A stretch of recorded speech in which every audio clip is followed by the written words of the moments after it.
छात्रों, आज हम सब काव्य के अंतर्गत सूरदास के पद इस पाठ को पढ़ेंगे। तो पद को पढ़ने से पहले हम इस पाठ के कवि सूरदास जी के विषय में थोड़ा जानकारी ले लेते हैं। सूरदास का जन्म सन 1478 ईस्वी में माना जाता है, 1478। एक मान्यता है कि सूरदास का जन्म मथुरा के निकट रुनकता नामक गांव में हुआ था, जबकि दूसरी मान्यता यह है कि इनका जन्म सीही एक स्थान है वहाँ हुआ था जो दिल्ली के पास है। इनके गुरु जी का नाम था बल्लभाचार्य और ये अष्टछाप के कवियों में सर्वाधिक प्रसिद्ध कवि हैं। ये मथुरा और वृंदावन के बीच गऊ घाट एक स्थान है, वहीं पे रहा करते थे और श्रीनाथ जी के मंदिर में भजन कीर्तन किया करते थे। सन 1583 में पारसौली नामक स्थान पर उनका निधन हो गया। इनकी 3 कृतियाँ देखने को मिलती हैं। पहला है सूर सागर, दूसरा है साहित्य लहरी और तीसरा है सूर सारावली। लेकिन इन तीनों में भी सबसे प्रसिद्ध रचना है सूर सागर। आइए अब थोड़ा सा पाठ में आए पदों के बारे में भी जान लेते हैं। ये पद कहाँ से लिए गए? यह पद जो है सूर सागर के भ्रमर गीत से लिए गए हैं। और प्रसंग क्या है इसमें कि कृष्ण जब मथुरा चले गए तो जाते समय उन्होंने गोपियों से वादा किया था कि वो वापस लौट के आएंगे, लेकिन ऐसा हुआ नहीं, वह लौट के आए नहीं। लेकिन उद्धव के माध्यम से गोपियों के पास संदेश भेजा। तो उद्धव जो है वो निर्गुण ब्रह्म के उपासक थे और योग का उपदेश देकर गोपियों की विरह वेदना को शांत करने का प्रयास प्रस्तुत पदों में इन्होंने किया है।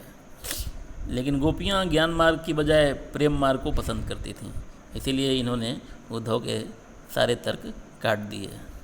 आइए अब हम सब इन पदों को पढ़ते हैं। तो पहला पद है कि उद्धव तुम हो अति बड़ भागी। हे उद्धव, तुम बड़े ही भाग्यवान हो। क्यों भाग्यवान हो भाई? तो अपरस रहत स्नेह तगाते नाहिन मन अनुरागी। उद्धव जी तुम हो अति बड़ भागी। अपरस रहत स्नेह तगाते, तुम श्री कृष्ण के प्रेम रूपी बंधन से अछूते रहे। तुम्हारे ऊपर श्री कृष्ण के प्रेम का कोई प्रभाव नहीं पड़ा। रहते तो उनके साथी हो, लेकिन उनसे तुम्हें प्रेम नहीं हुआ, इसलिए भाग्यवान हो। तो कह तो रही हैं गोपियाँ की बड़े भाग्यवान हो, लेकिन ये उलाहना है उद्धव के लिए, ये कटाक्ष है, व्यंग्य है उद्धव के लिए कि तुमसे बड़ा अभागा और कौन होगा जिसको इस पृथ्वी पर ईश्वर का सानिध्य प्राप्त है, लेकिन वह उसी ईश्वर को पहचान नहीं पा रहा है और ये योग साधना के ज्ञान दे रहा है दूसरों को। कहा कि अपरस रहत स्नेह तगाते, तुम श्री कृष्ण के प्रेम रूपी बंधन से अछूते रह गए और ना ही न मन अनुरागी, तुम्हारा मन भी उनके प्रेम में नहीं पड़ा। तीसरी पंक्ति क्या कहती है कि पुरैन पात रहत जल भीतर तारस देहन दागी। उद्धव जी तुम हो अति बड़ भागी। पुरैन पात रहत जल भीतर, कहा कि तुम्हें श्री कृष्ण से किस प्रकार प्रेम नहीं हुआ? कहा ठीक उसी प्रकार प्रेम नहीं हुआ जिस प्रकार पुरैन पात रहत जल भीतर। पुरैन कहते हैं कमल को और पात यानी पत्ता। जिस प्रकार कमल का पत्ता रहता तो जल के अंदर है, लेकिन जल के अंदर रहते हुए भी तारस देह न दागी, उस कमल के पत्ते पर जल का एक भी दाग नहीं लग पाता। ठीक उसी प्रकार तुम्हारे ऊपर, तुम रहते तो श्री कृष्ण के पास हो, लेकिन उनके प्रेम के बंधन में तुम नहीं बंध पाए, उनकी भक्ति तुमने नहीं करी। तीसरी लाइन में एक और उदाहरण दिया, क्या? या फिर कि ज्यों जल माह तेल की गागरी बूंद नता को लागी। उद्धव तुम हो अति बड़ भागी। या जिस प्रकार इसमें उत्प्रेक्षा अलंकार है।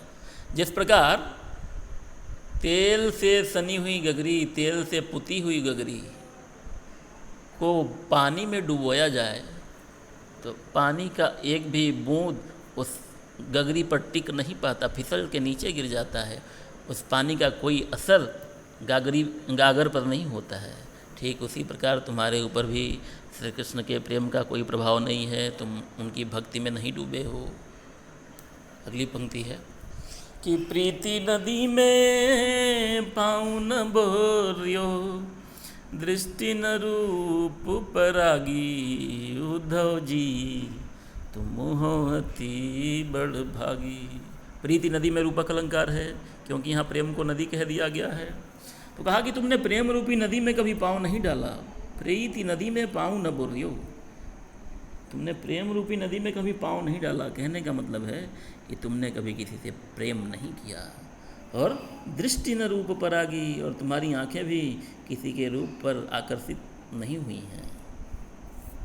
और आखिरी लाइन में क्या कहा गोपियों ने सूरदास जी के माध्यम से? सूरदास जी कहते हैं कि सूरदास अब लाहम भोरी, गुर चाटी जो पागी, उद्धव तुम हो अति बड़ भागी। सूरदास जी कहते हैं कि गोपियाँ उद्धव से कहती हैं, उद्धव कि हम सब भोली भाली अबला स्त्रियाँ हैं। हम सब क्या हैं? भोली भाली अबला स्त्रियाँ हैं। हम सब तो श्री कृष्ण से उसी प्रकार प्रेम करते हैं जिस प्रकार चींटियाँ गुड़ से करती हैं, जिस प्रकार चींटियाँ गुड़ से लिपटी रहती हैं, उसी प्रकार हम श्री कृष्ण से लिपटे रहते हैं। विद्यार्थियों, आशा है इस पद का अर्थ आपको समझ में आया होगा। अगले पद के साथ अगले वीडियो में मिलेंगे। धन्यवाद।